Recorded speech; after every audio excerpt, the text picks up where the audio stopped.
I'd like to talk about enharmonic tones today. Enharmonic tones are those notes that have two names. For example, every black key has at least two names. For example, this note could be known as C sharp or D flat, depending on how I use it.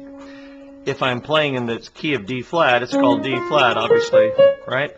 But if it's in the key of A, for example, that's known as C sharp. So it just depends on how it's used. Generally, if I go up from C, if playing a sheet music and I go up from C, that'll be called C sharp. Or if I'm going down from D, that'll be called D flat. So it kind of depends on the direction, too, as well as the key orientation. So this note would be known as what? D sharp or E flat, again, depending on how it's used. This note would be F sharp or G flat.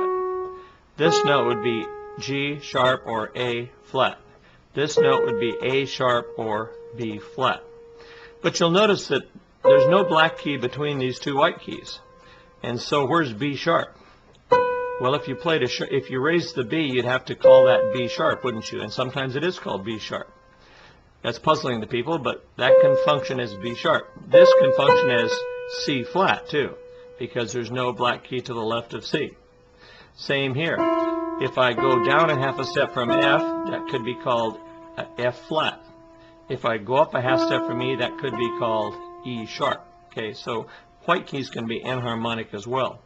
Sometimes white keys can even be double flats or double sharps. For example, here's the G flat chord. Here's the G flat minor chord.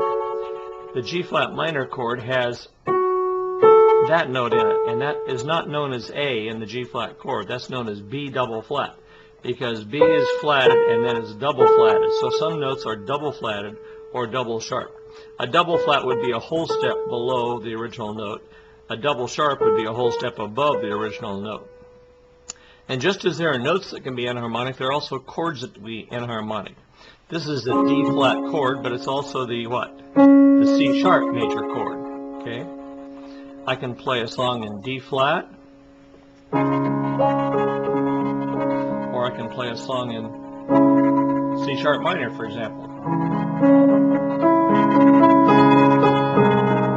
That's in C sharp minor. Okay, so every chord could have two names as well.